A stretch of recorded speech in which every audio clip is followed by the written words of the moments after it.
fantastic. You can make money. You can make huge money at Penn State, but guess what? The spot's filled. There's no spot in the lineup for you for the next 2 or 3 years. If you want to get in the lineup, you're going to have to wait your time. There are 3 factors affecting the college wrestling landscape, and the fact that it's going to change, and it already has changed. It's evolved over the last couple of years. Do you think the college wrestling landscape's changing? And maybe after I say this, you're really going to believe me, but the first thing is the one-time transfer rule. This, based on the NCAA legislation that's happened over the last couple of years, the one-time transfer rule allows a wrestler to transfer from one institution to another, no penalties. This was approved January 2021.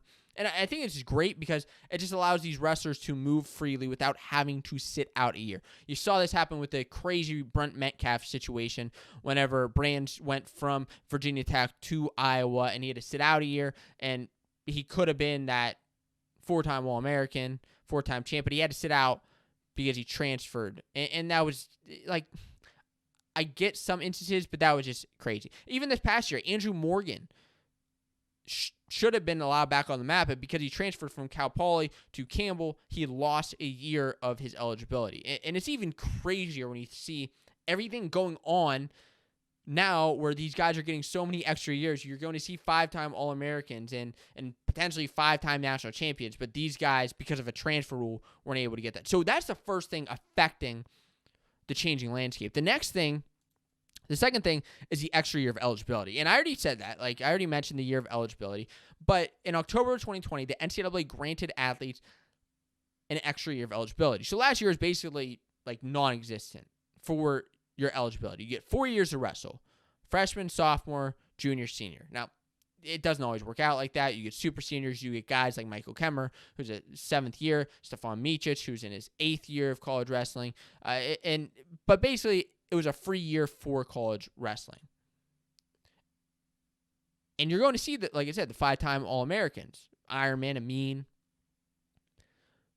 But it's a factor affecting the landscape. And I'm going to get to like how this plays out and how it's going to end up playing out in the long run. But the third factor is name, image, likeness. NIL. Name, image, likeness. This allows athletes to profit off of their own name.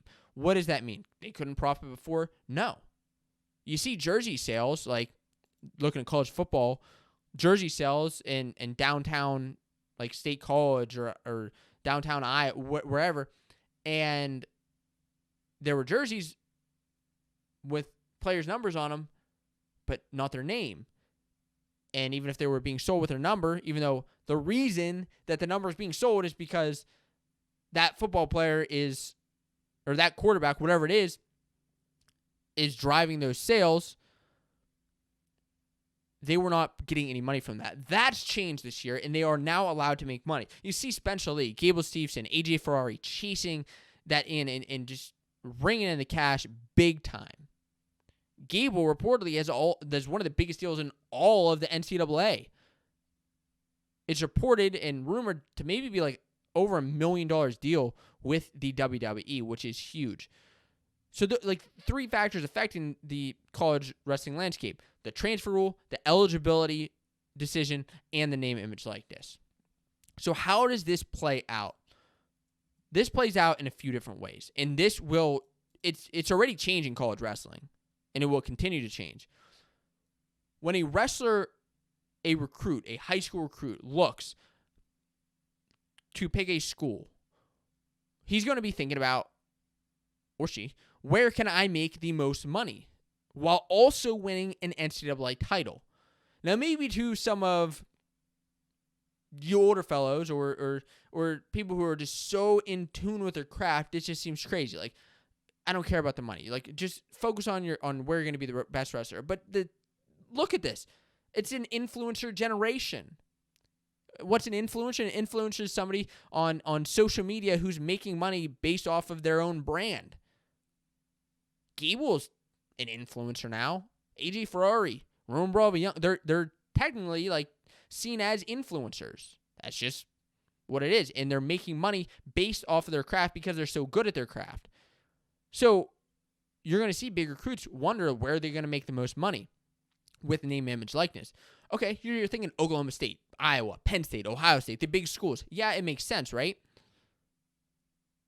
But not all spots in those big schools are open. Why? Because of the extra year of eligibility that the NCAA gave. So fantastic, you can make money, you can make huge money at Penn State, but guess what? The spot's filled. There's no spot in the lineup for you for the next 2 or 3 years. If you want to get in the lineup, you're going to have to wait your time unless you really think that you're going to be beating somebody out. I mean, there are already side effects here with log jams in the line. Dylan Ragusin last year was a qualifier at NCAAs. Well, now he's got to sit behind Micic this year because Micic is back. Great for Michigan, great for the team, but not great for Ragusin. Top recruit Patrick Kennedy will have to sit behind 7th-year Michael Kemmerer.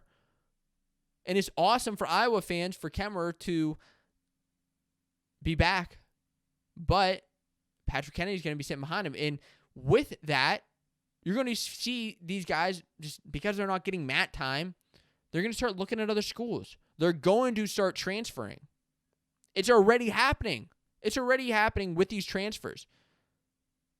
And with a one-time transfer rule, it's okay for them to transfer without being penalized. Quinn Kinner of Ohio State transferred to Rider. And I think that's one of the great things. Okay, let's look at this. It's changing the college wrestling landscape. I'm getting to the point of exactly what this means, right? So you have the NIL. You have these big schools that don't have these lineups. But now guys can transfer. Quinn Kinner, like I said, is one of those guys. For Clearin, a little bit of a different situation, but transferred from Penn State to Virginia. ACC, Virginia Tech just gained Nathan Traxler at heavyweight from Stanford.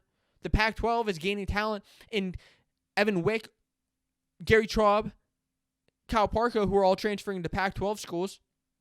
And I think we're going to continue to see this trickle into EIWA, SoCon, MAC.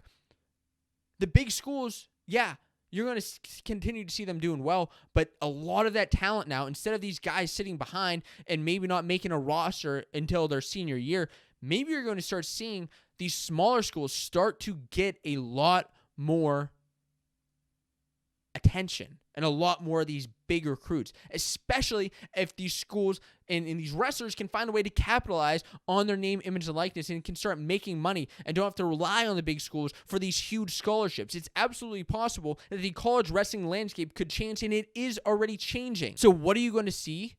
You're going to see not just these big schools going to these smaller schools, but the rivalries are going to get even more exciting. I mean, we've already seen it in the ACC with NC State and Virginia Tech. That rivalry is heated up tremendously. And UNC and Pitt, great rivalries that are starting to build up.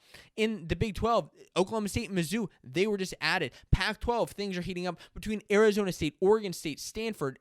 I mean, these are huge rivalries that didn't necessarily, they existed in other sports, but they didn't always exist in wrestling on such a fun and exciting scale. And because of this, ultimately it's going to make college wrestling better all around. It is.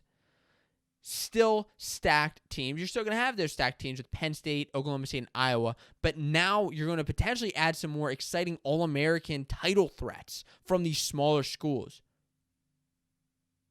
I'm predicting you're going to see some smaller schools with some NCAA champs that you weren't expecting before. And that is all a byproduct of everything that the NCAA has done with these legislation laws. And to me, it's good. It's exciting. And I can't wait to see how it all plays out over the next 5, 6, 7, 8, 9, 10 years down the road.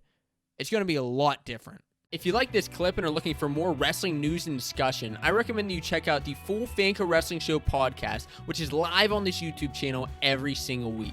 You can click here to subscribe to be notified of new and upcoming videos, or you can check out the Fanco Wrestling Show on your favorite podcasting platform to listen on the go. Stop stalling and start listening today.